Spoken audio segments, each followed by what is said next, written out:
सहयोग करें, इस अपनी ड्यूटी बखूबी निभाएं। स्टेज के पास अव्यवस्था न होने दें।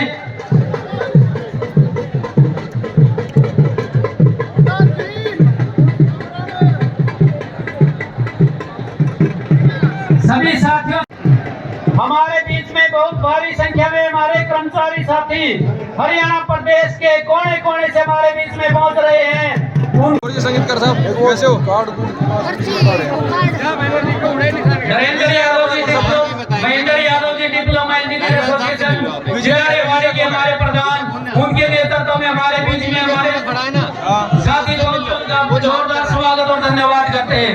आप सभी साथियों से विशेष अनुरोध, बार बार अनुरोध किया जा रहा है। मुर्दाबाद मुर्दाबाद मुर्दाबाद मुर्दाबाद मुर्दाबाद मुर्दाबाद मुर्दाबाद मुर्दाबाद हक निदेने मुर्दाबाद मुर्दाबाद मुर्दाबाद कट्टर पट्टर मुर्दाबाद मुर्दाबाद मुर्दाबाद अगला बोलो मुर्दाबाद मुर्दाबाद मुर्दाबाद विदेश बोलो मुर्दाबाद मुर्दाबाद करते हैं। हमारे कैथल जिला के साथी, पीबीएस हरियाणा के गुला ब्लॉक से हमारे साथी, बहुत ही एक्टिव साथी है, सुरेश जी के नेतृत्व में क्रांतिकारी साथी।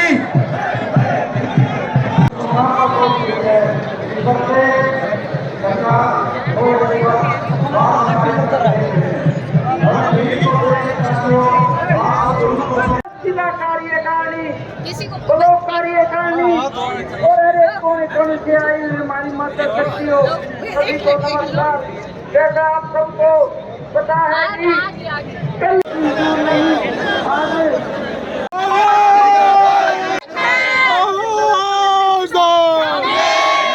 हरियाणा मांगे पुरानी पेंशन।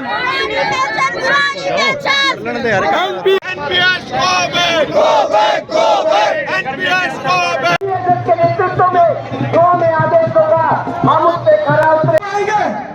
तो तरह तरह की भ्रांतियां फैलाई जाएगी।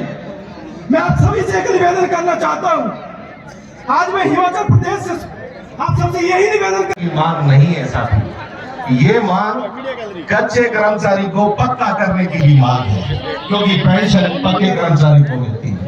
जो कच्चे कर्मचारी को पूरा पेंशन दिया जाना, ये तो इशारते हैं। आंदोलन की बेरोजगार युवा, हमें उनको भी ये बताने की जरूरत है कि ये पेंशन की बात सिर्फ कर्मचारियों की मांग नहीं है, ये आपके साथ एक संकल्प के रूप में लेके जाते हुए मैं आप सबका आभारी हूँ, धन्यवादी हूँ। और जो भी निर्णय होगा पेंशन बहाली संघर्ष समिति के द्वारा जो भी घोषित होना है, उसमें हरियाणा राजकीय महाविद्यालय में पहुंचे हैं, वो पेंशन के प्रति हमारे संघर्ष को दिखाता है। तुम रास्ते खोल दो, हम नए रास्ते बनाएंगे। तुम कर्मचारी एकता जिंदाबाद, हरियाणा सरकार मुर्दाबाद, हरियाणा सरकार मुर्दाबाद, आवाज दो, आवाज दो। धन्यवाद। जय हिंद साथियों। मेरी जीप पे सरस्वती बैठी है, तो 18 में कही थी पेंशन बहाल होगी और सारे साथी एक मंच पे पद विभाग और संगठनों की दूरी बुलाकर इकट्ठा हो गए। वो हुए कि नहीं हुए साथियों?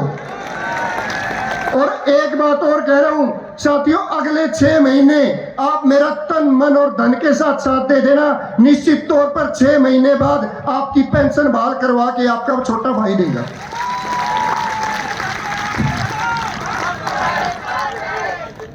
सरकार ने बहुत हथकंडे अपनाए हमारे साथ। सरकार ने हमारे ऊपर पता नहीं क्या क्या दबाव डालने की कोशिश की, ना तो हम झुके ना झुकेंगे, और इस तानाशाह सरकार को झुका के दिखा देंगे कि कर्मचारियों की ताकत क्या चीज होती है। और भाई आज मैं एक चीज और देख रहा हूं, अब आज हमारी नर्सिंग स्टाफ की बहनें बहुत ज्यादा आई हुई है।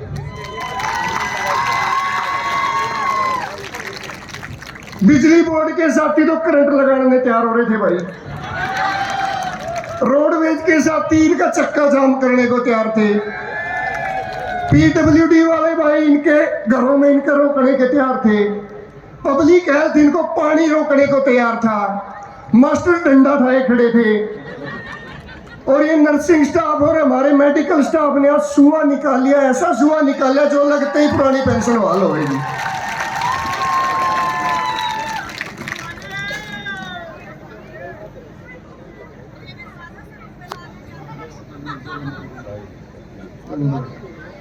और एक आंदोलन में मैं शामिल रहा था भाई के साथ, प्रदीप।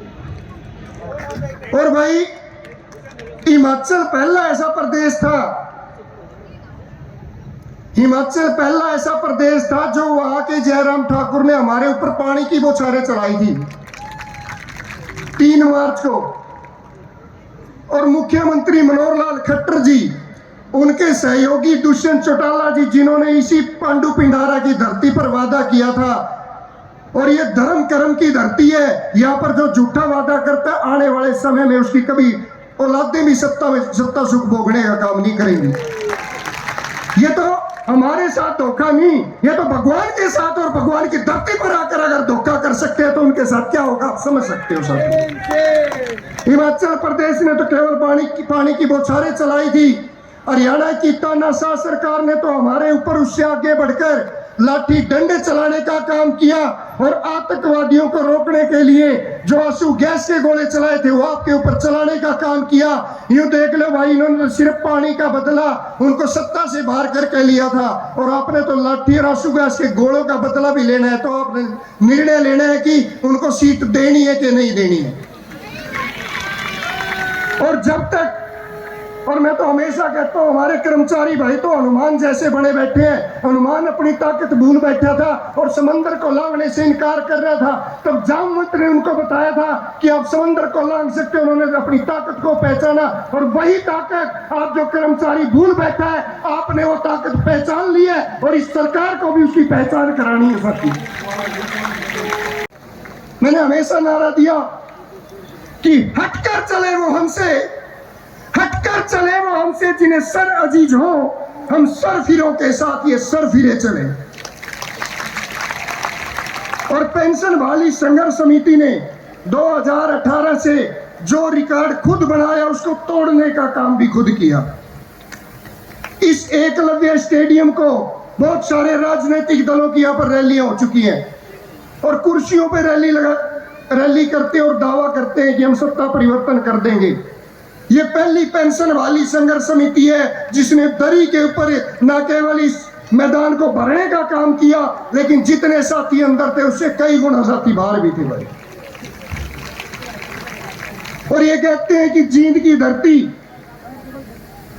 बदलाव की धरती है, यहां से बड़े बड़े आंदोलन शुरू हुए और बड़े बड़े बदलाव हुए। और आज निश्चित तौर पर आज आपने नींव रख दी हरियाणा प्रदेश में एनपीएस से ओपीएस के बदलाव की।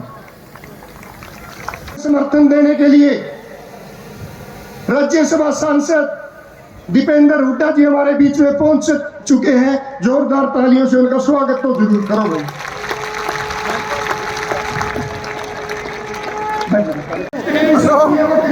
अरे ढूंढो ले आ रहे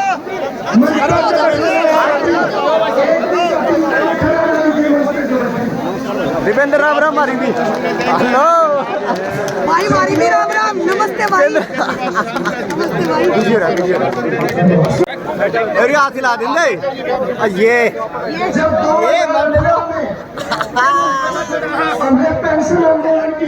thank you sir. Ram Ram भाई, राम भाई राम राम। ठीक है। हमारे आज यहाँ पर लठ रहे इसलिए पीछे कर दे यार थोड़ा, एक जींद की 2 मिनट ज्यादा बोल लगा। लाखों की संख्या में मैं कहूँगा सभी कर्मचारी साथियों को मैं बहुत बहुत कोटि कोटि नमन करना चाहता हूँ। आपके ओल्ड पेंशन स्कीम संकल्प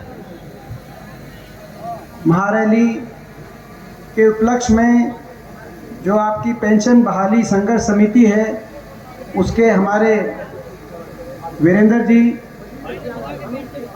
जो उसका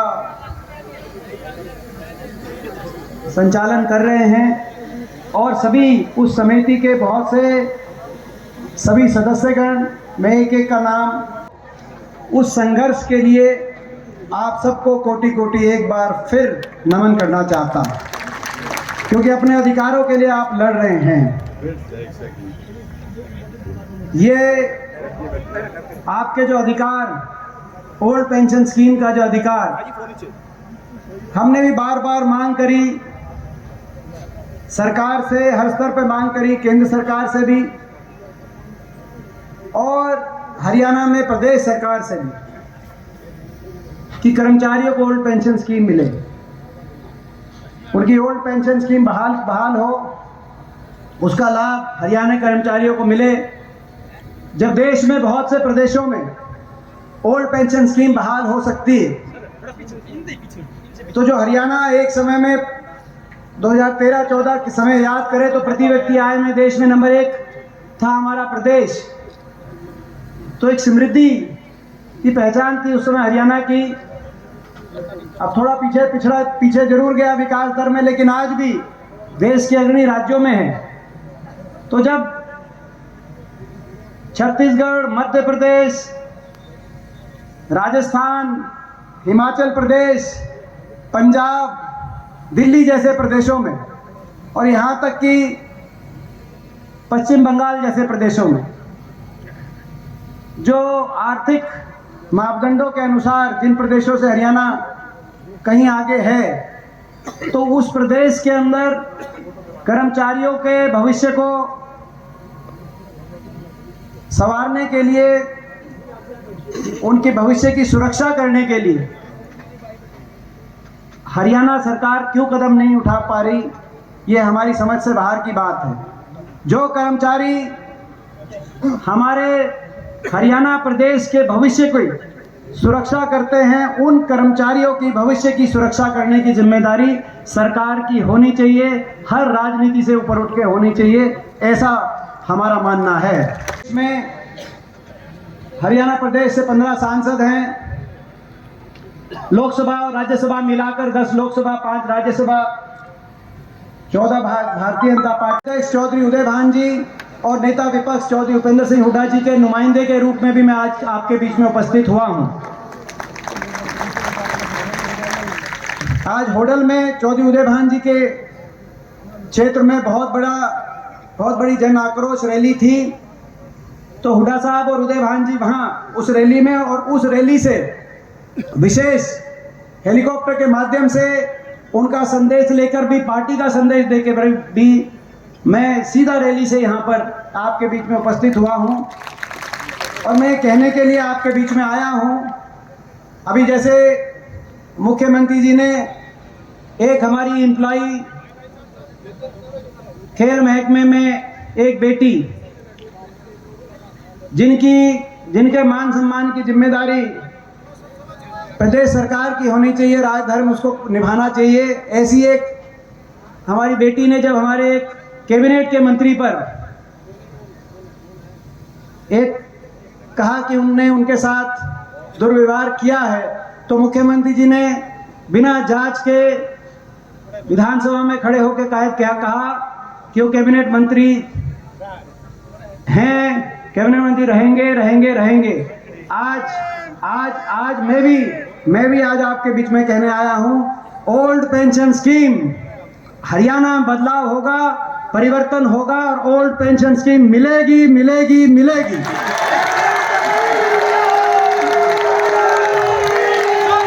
ये आज मैं ये कहना चाहता हूं सरकार को कि आपकी बहुत सी नीतियां,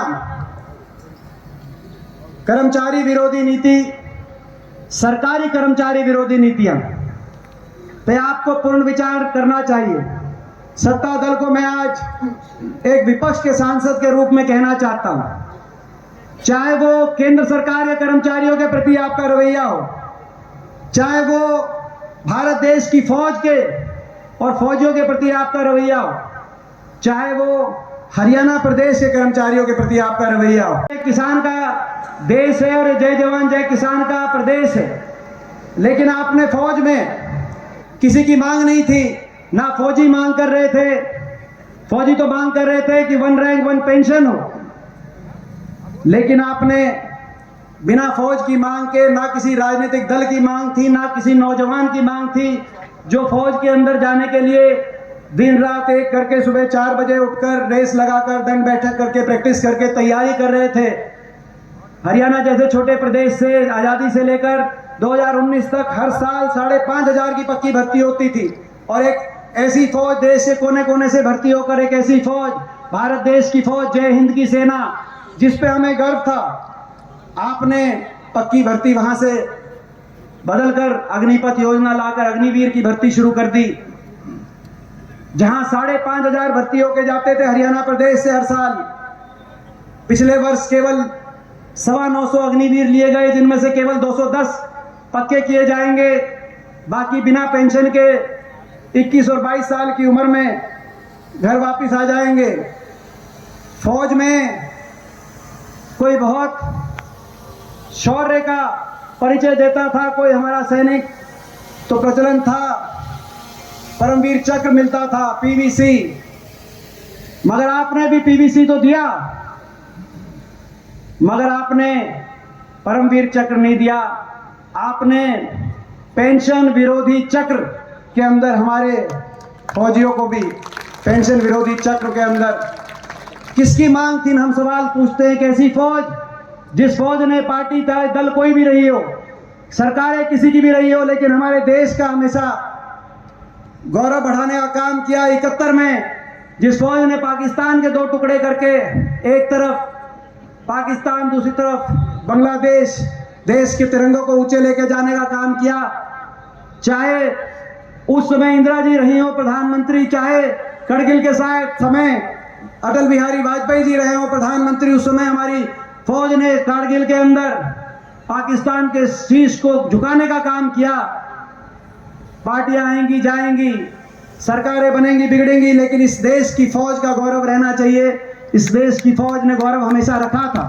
मैं इसी रूप से जो केंद्र सरकार के अंदर जो पीएसयूज थे, आज जो पीएसयू बने, उन पीएसयूज के 72% डिसइन्वेस्टमेंट 91 के से लेकर डिसइन्वेस्टमेंट उन पीएससी पब्लिक सेक्टर अंडरटेकिंग में हुए, उनमें से 72% केवल पिछले इन 10 वर्षों के अंदर पीएसयूज को डिसइन्वेस्टमेंट करने का काम, कुल पीएसयूज का आपने करने का काम किया।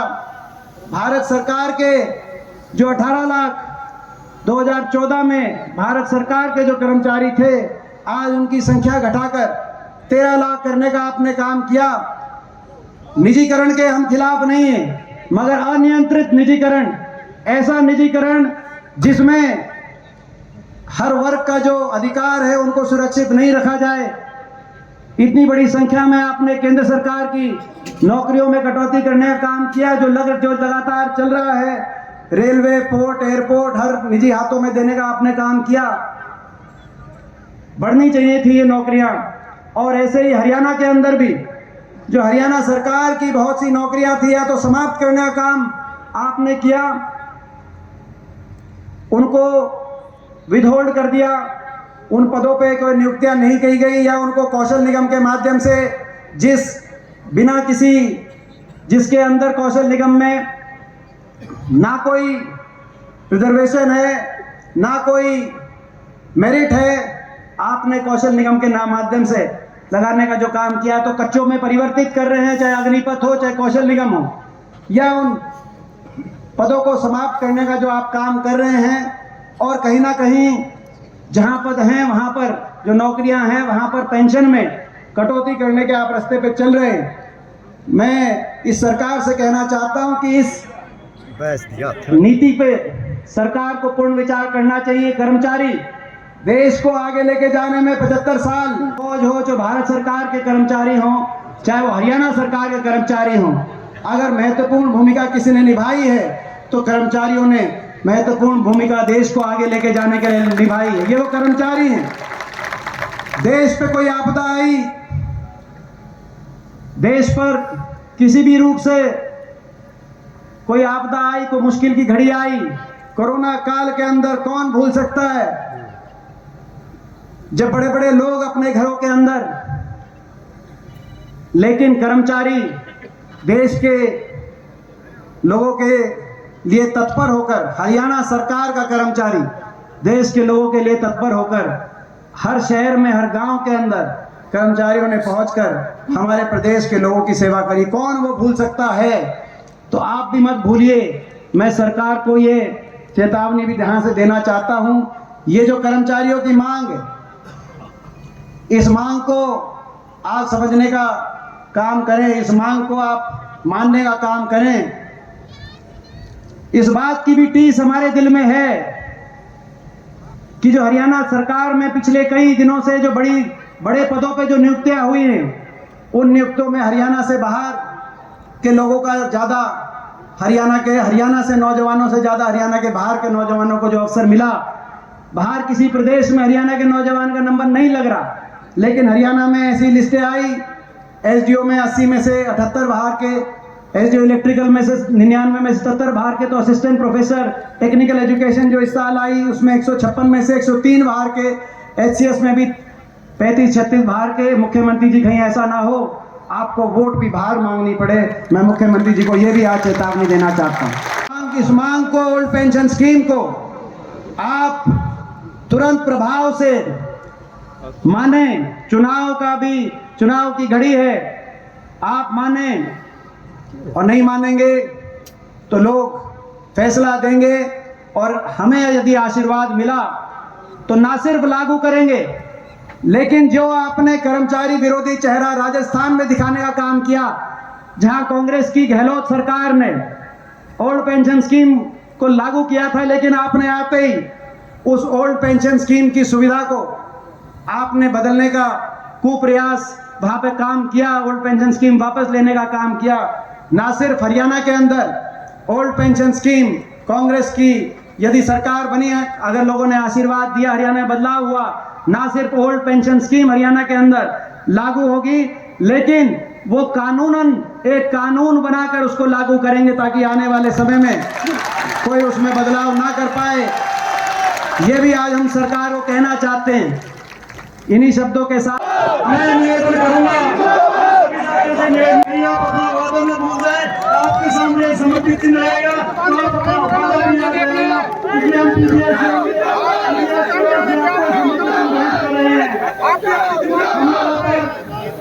विपक्ष के आभारी है जो हमारे साथ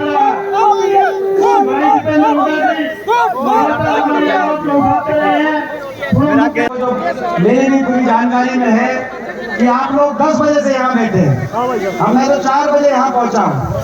तो ये कोई महारैली नहीं है, ओल्ड पेंशन संकल्प महारैली, ये ओल्ड पेंशन स्कीम महाधरना है। क्योंकि पूरा 1 दिवसीय धरना भी 4 बजे तक धरना चलता, तो इतनी संयम से आप लोग बैठे। और जब अब से 1 घंटे पहले तो यहाँ पर मैं समझता हूँ लाखों की संख्या में, तो ये जो आज भी जो अभी इस समय पूरे 6 घंटे 7 घंटे जो आप लोग यहाँ पे बैठे, कर्मचारी एकता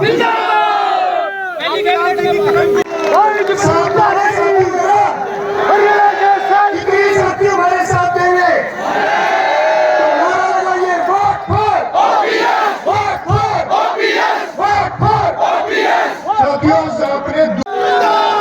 और साथी हिमाचल से मैं एक बात बता दूं, जब हिमाचल प्रदेश में हमारा आंदोलन जारी था, वहाँ की तानाशाह सरकार ने हमारे ऊपर पानी की बौछारें चलाई थी और मुख्यमंत्री जी ने एक बात कही थी, जयराम ठाकुर जी ने उस समय, कि अगर कर्मचारियों को पेंशन चाहिए तो चुनाव लड़ ले। तो हमने एक बात कही थी, मुख्यमंत्री जी चुनाव तो हम नहीं लड़ते, चुनाव लड़वाने का काम करते हैं। और अगर आपने पुरानी पेंशन बहाल नहीं की तो दोबारा सत्ता नहीं देख पाओगे। और उस पर हमारे कर्मचारियों ने मोहर लगाने का काम किया और वहां पर उस सरकार को बदलने का काम किया। अगले 6 महीने के बाद हरियाणा प्रदेश 6था राज्य होगा जहां पुरानी पेंशन बहाल होगी।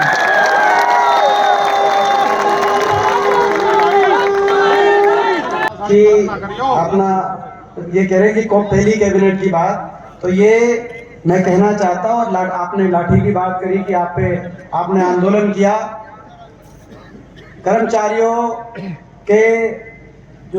कर्मचारियों को लाठियां इस सरकार की झेलनी पड़ी। सरकार कांग्रेस पार्टी की आपके आशीर्वाद से बनेगी तो लाठियां नहीं, आपके हाथों में कलम की ताकत। और पहली कैबिनेट का पहला फैसला ओल्ड पेंशन स्कीम का हरियाणा में कांग्रेस। 20 फरवरी से शुरू हो रहे कैबिनेट बजट सत्र के अंदर पुरानी पेंशन बहाल नहीं होती तो हरियाणा प्रदेश का एक एक सहयोग देने वाले हमारे प्रत्येक ब्लॉक के ब्लॉक प्रधान और उनकी कार्यकारिणी, जिला कार्यकारिणी, महिला शक्ति और सभी कर्मचारी। हिमाचल में हमारी सरकार बनी, ओल्ड पेंशन स्कीम लागू हिमाचल के अंदर हुआ। राजस्थान में हमारी सरकार बनी, वहाँ लागू हुआ। छत्तीसगढ़ में हमारी सरकार रही, वहाँ लागू हुआ। कर्नाटक में हमारी सरकार बनी, वहाँ लागू हुआ। तेलंगाना में हमारी सरकार बनी, वहाँ पे ओल्ड पेंशन स्कीम को लागू करने का काम हमारी सरकार ने आते ही किया। और भाजपा का कर्मचारी विरोधी चेहरा इस रूप से उजागर हुआ कि राजस्थान जैसे प्रदेश में जहाँ कह रहे थे कि कांग्रेस की जन कल्याणकारी नीतियों को नहीं बदला जाएगा, ये कहा गया था। ये स्वयं प्रधानमंत्री जी ने भी कहा था कि प्रदेश में जो लाभकारी योजनाएं चल रही हैं उनको कांग्रेस की उनको नहीं बदला जाएगा राजस्थान में। लेकिन सरकार बनते ही कर्मचारियों की ओल्ड पेंशन स्कीम के फैसले को पलटने का काम वहाँ की भारतीय जनता पार्टी की सरकार ने किया, जो कि एक निंदनीय कृत कार्य है और जनता से विश्वासघात भी है। तो एक और भाजपा का कर्मचारी विरोधी चेहरा प्रदेश के कर्मचारियों के सामने है और दूसरी तरफ कांग्रेस पार्टी की हमारी नीति, कांग्रेस पार्टी कर्मचारी हितैषी नीतियां, जिसमें ओल्ड पेंशन स्कीम लागू करने की बात जो आश्वासन हमारा है। केवल यहीं तक नहीं, बाकी भी बहुत सी ऐसी बातें हैं जो मैंने जैसे कही। कर्मचारियों की ओल्ड पेंशन स्कीम अस्वीकार करते हुए सरकार ने कर्मचारियों पे लाठियां बरसाने का काम किया, जिसकी आज हम घोर निंदा करते हैं। कर्मचारियों के हाथों में कलम और कलम में ताकत होनी चाहिए, कर्मचारियों के सरों पे लाठियां नहीं बरसनी चाहिए। आज जो संविधान में जो संवैधानिक अधिकार हर वर्ग के सुनिश्चित किए गए हैं, आज आप देख रहे हैं भारत सरकार के स्तर पर 72% PSUs को केवल 10 वर्ष के अंदर निजीकरण करते हुए भारत सरकार की जो नौकरियों में बढ़ोतरी होती थी वो 17 लाख से घटाकर 13 लाख नौकरी भारत सरकार की रह गई मात्र। और दूसरी ओर फौज के अंदर अग्निपथ योजना ले आए, जो फौज में पक्की भर्ती होती थी, आज फौज में भी कच्ची भर्ती होने लग रही है 4 साल के बाद बिना पेंशन के वापस। तो ये कर्मचारी विरोधी चेहरा नहीं है तो क्या हरियाणा के अंदर भी 2 लाख नौकरियों को समाप्त करने का काम किया, सरकारी नौकरियों को समाप्त करने का काम किया गया है। ये कहीं ना कहीं बैकडोर से मैं समझता हूँ कि ये सरकार संविधान विरोधी सरकार का चेहरा इसमें भी साबित होता है। दीपेंद्र जी, हरियाणा कौशल निगम ये एक छलावा है, क्योंकि बिना मेरिट के, बिना रिजर्वेशन के और बिना पेंशन के, क्योंकि वो भी कच्ची नौकरियां, सरकार ठेकेदार बन गई। हम कहते थे ठेकेदारी प्रथा समाप्त करेंगे और हमारे समय ठेकेदारी प्रथा समाप्त करने का भी कानून बना था और 10 साल जिसकी जो 10 साल कच्चे में है उसको पक्का अपना हरियाणा सरकार में पक्का करने का भी कानून बनाया गया था, वो भी निरस्त कर दिया। और कौशल निगम में बिना रिजर्वेशन, बिना मेरिट और बिना पेंशन के सरकार ठेकेदार बन गई। केवल हरियाणा में ही नहीं, यहाँ तक कि इजराइल जैसी जगह भी सरकार ठेकेदारी कर रही है, जहाँ जिस प्रदेश से जो लोग अपना सारे देश हर एक देश, आप खबरें पढ़ के देखें, बांग्लादेश और नेपाल जैसे देश वहाँ से अपने नागरिकों को बुला रहे हैं। उस ऐसी इजराइल के जो युद्ध में हरियाणा सरकार ठेकेदारी पे कौशल निगम के थ्रू, तो ये कौशल निगम में जो कर्मचारी हैं उनको पक्का किया जाएगा और कौशल निगम को समाप्त करके पक्की भर्ती का रास्ता खोला जाएगा। और 2 लाख जो पद हैं जो इन्होंने समाप्त किए हैं, उन पदों को भी बहाल करके पक्की भर्ती किया जाएगा। ये कांग्रेस पार्टी का हमारा संकल्प है। और ये मैं एक और बात कहना चाहता हूँ, कई प्रदेशों में ये है, हरियाणा प्रदेश में हरियाणा से ज़्यादा हरियाणा के बाहर बड़े पदों पे आखिरी साल में ग्रुप CD निकालते हैं, केवल आखिरी साल, आखिरी कुछ महीनों में निकालते हैं, केवल वोट बटोरने के लिए। 2019 में भी ये किया और 2024 में भी किया। 5 साल 14 से 19 तक कोई बड़ी भर्ती नहीं, 5 साल 19 से 24 तक कोई बड़ी भर्ती नहीं। तो ये कहीं ना कहीं केवल वोट बटोरने के लिए, मगर नौजवान को रोज़गार देने के लिए नहीं। इसीलिए देश में सबसे ज़्यादा बेरोजगारी हरियाणा में हो गई। और जो बाकी जो लिस्टें आई, या तो भर्ती घोटाले हो गए 30, या जो लिस्ट फिर भी निकली जो बड़े पदों पे, उनमें हरियाणा से ज़्यादा हरियाणा के बाहर के नौजवानों को तवज्जो दी गई है। ये सरकार की जो नीति है, इस नीति के विरोध में भी कांग्रेस पार्टी और विपक्ष पूर्णतः इस नीति के विरोध में। दीपेंद्र जी, किसी प्रदेश में हरियाणा के नौजवानों को अगर तवज्जो नहीं मिल रही तो हरियाणा में भी हरियाणा में क्यों ना मिले? फिर हरियाणा नौजवान कहाँ जाएगा? दीपेंद्र जी हमारी सुनो जी एक बार। सांसद और एमपी विधायक वो अपनी पेंशन लेते हैं लेकिन कर्मचारियों के प्रति बेरहम बने हुए हैं। ये बिल्कुल इनका गुस्सा जायज़ है, ये बिल्कुल जायज़ है। मैं बिल्कुल इसमें उस समय जब कोविड काल था उस समय मैं पूछना चाहता हूँ, देश के कितने जनप्रतिनिधि जो थे उनकी जिम्मेदारी निकली थी, सबने अपने अपने तरफ से प्रयत्न किए, लेकिन किनकी जिम्मेदारी लगी कि अपना घर बार छोड़ के आप देश के लोगों की सेवा में सामने आए? कर्मचारियों की लगी और कर्मचारियों ने जिम्मेदारी को निभाने का काम किया। तो देश के निर्माण में 75 साल की देश को आगे लेके जाने में देश के कर्मचारियों का योगदान किसी से कम नहीं आंका जा सकता। सही बात है बिल्कुल कि अगर जनप्रतिनिधियों को पेंशन दे रही है सरकार, तो कर्मचारियों की और फौजियों की पेंशन क्यों काट रही है? देश के फौजी अगर आज बिना पेंशन के अगर घर लौट के आएंगे, देश की कर्मचारियों की पेंशन में कटौती की जाएगी और जनप्रतिनिधियों की पेंशन बढ़ाई जाएगी, तो इस प्रकार की नीति मैं समझता हूँ उचित नहीं है। सरकार इस नीति को बदले और जो हमारी नीतियाँ रही थी। दीपेंद्र जी डट दिया यार। देखिए कोई एक भर्ती बताइए जो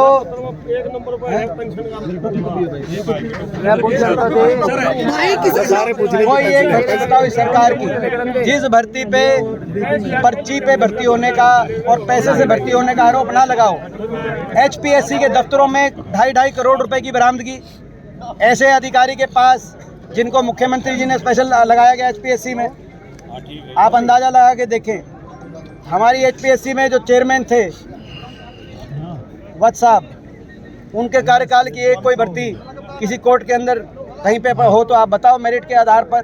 वो इतना उनकी प्रशंसा थी कि भाजपा ने उनको ज्वाइन कराकर राज्यसभा सांसद भेजने का काम किया। केवल भारतीय जनता पार्टी केवल नारे देने का काम करती है। मैं पूछना चाहता हूँ, ये कौन से RSS के कार्यालय से पर्ची आती है जिसमें हरियाणा की लिस्ट जो आए उसमें 80 में से 78 बच्चे बाहर के आते हैं? कौन से RSS के कार्यालय से लिस्ट आती है? क्या SDO लेवल की UPSC में हरियाणा के ज़्यादा आ सकते हैं, मगर SDO में हरियाणा के बच्चे नहीं आ सकते? SDO इलेक्ट्रिकल में नहीं आ सकते, असिस्टेंट प्रोफेसर में नहीं आ सकते, HCS में नहीं आ सकते, UPSC में आ सकते हैं IAS में अपने मेरिट पे। तो कौन सी कहाँ से पर्ची आ रही है मुख्यमंत्री जी ये भी बताएं। अब मैं थोड़ा सा जो जहाँ तक किसानों की बात है, जो MSP को लेकर, क्योंकि ये एक अंधाधुंध निजीकरण की जो और बड़े उद्योगपति समूह अदानी समूह को जो प्रदेश के बड़े बड़े बिजनेसेस सौंपने की जो सरकार की नीति है, वो नीति हम मानते हैं कि सरकार देश के लोगों के हित में नहीं है। इसी के अंतर्गत ये 3 कानून आए थे, किसानों ने लड़ाई लड़ी और वो कानून वापस लिए गए, समझौता हुआ, लेकिन सरकार ने अभी तक उस समझौते को क्रियान्वयन नहीं किया पूर्णतः से। जो MSP की सरकार एक कानूनन उसको अमली जाना पहनाने के MSP प्रणाली की जो बात थी, वो समझौता जो हुआ था, सरकार को अपने जो दिए गए अपने वर्ड पे रहना चाहिए। उस तरह की जो अपना समझौते पे जो उनकी शर्तें मानी गई थी उनको माना जाए। किसानों की मांगे जो है वो जायज़ है, किसानों की मांगों को सरकार माने, ये सरकार से मैं आग्रह करना चाहता हूँ। दीपेंद्र जी जनता झुकी एकलव्य स्टेडियम में किस तरह का आक्रोश रहा आज का? यहाँ देखिए आपने देखा लाखों कर्मचारी यहाँ पर पहुँचे। हम कई दिनों से कह रहे थे कि हरियाणा प्रदेश के एक कर्मचारी अधिकारी पुरानी पेंशन के लिए संघर्ष कर रहे हैं और उसके लिए सरकार अगर पुरानी पेंशन बहाल नहीं करती तो निश्चित तौर पर हर एक कर्मचारी के अंदर गुस्सा है। और आज आपने देख भी लिया होगा कि लाखों कर्मचारी एकलव्य स्टेडियम एक दरी के ऊपर इसको भरने का काम किया और जितने दरी अंदर एकलव्य स्टेडियम थे उससे 3-4 गुना बाहर कर्मचारी थे। तो ये गुस्सा सरकार समझे, इस बजट सत्र के अंदर पुरानी पेंशन को बहाल करे। अगर नहीं करती तो निश्चित तौर पर हिमाचल में जो हुआ था वो हरियाणा के अंदर दोहराया जाएगा। तो आज काफ़ी संख्या महिलाएं पहुंची हैं। गदगदा की जींद की जनता, पहला यहाँ पर लोग राजनीतिक रैली अब करते, सबसे ज़्यादा आज भीड़ दिखने को मिली है। बिल्कुल, देखिए राजनीतिक पार्टियां जो भी यहाँ रैलियाँ करती हैं वो कुर्सियों के ऊपर करती हैं और कुर्सियों की वो उसमें भी आधा स्टेडियम लेने के बाद ये दावा करती हैं कि हम व्यवस्था परिवर्तन करेंगे, सत्ता परिवर्तन करेंगे। लेकिन पेंशन बहाली संघर्ष समिति 2018 से उस व्यवस्था परिवर्तन की तरफ की लड़ाई लड़ रही है, जिसमें विधायकों सांसदों के लिए तो कई पेंशनों का प्रावधान है, जिसमें बड़े बड़े पूंजीपतियों का 11,000 करोड़ से ज़्यादा कर माफ़ कर दिया जाता है, जिसमें लाखों करोड़ रुपए बट्टे खाते में डाल दिया जाता है, लाखों करोड़ रुपए बड़े बड़े पूंजीपति लेकर भाग जाते हैं, उनके लिए कुछ नहीं किया जाता। लेकिन एक कर्मचारी जो गरीब किसान और मजदूर का बच्चा है, उसकी बुढ़ापे की लाठी पुरानी पेंशन छीन ली जाती है। उसको अगर छोटा सा भी कोई अधिकार देना, उसके लिए 1000 तरह की कमेटियां बनाने का काम करते हैं। क्या कभी आज तक एक विधायक सांसद के लिए कमेटी बनाएगी? जब कोरोना काल था, कोरोना काल में मुख्यमंत्री जी ने हमारे जो बच्चे हैं, छात्र हैं, उनसे 5-5 रुपये मांगने का काम किया, कर्मचारियों से 10% वेतन का मांगने का काम किया, किसानों से 5-5 किलो अनाज मांगने का काम किया।